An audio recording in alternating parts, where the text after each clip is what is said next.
જય શ્રી કૃષ્ણ. ચાલો સાંભળીએ પવિત્ર પુરુષોત્તમ માસ નિમિત્તે પુરુષોત્તમ માસ અધ્યાય 15મો.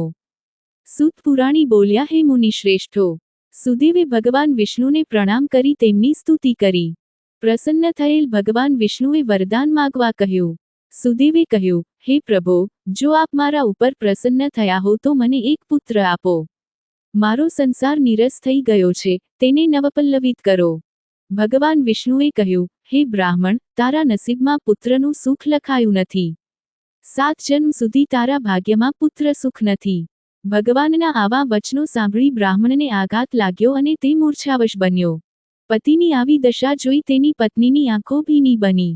તે પતિને ભાનમાં લાવવા પ્રયત્ન કરવા લાગી.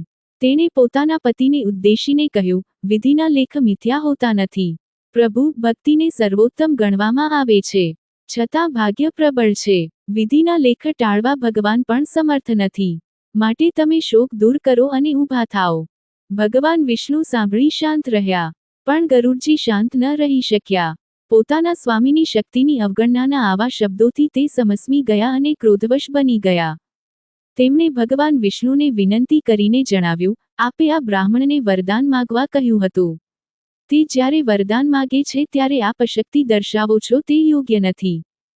બ્રાહ્મણને તેની પત્નીનું દુઃખ આપ જોઈ શકો છો. આપ દયાળુ છો, દીનબંધુ છો, દયાસિંધુ છો, ભક્તોના દુઃખ આપ સહન કરી શકતા નથી, તો આજે આપ શાંત કેમ છો? આપેલું વચન જો મિથ્યા જશે તો જગતમાં મેણું રહી જશે. પછી આપની ઉપાસના કોણ કરશે? આપની કોઈ પૂજા નહીં કરે. માટે હે પ્રભુ, આ બ્રાહ્મણને હર કોઈ પ્રકારે એક પુત્ર આપો.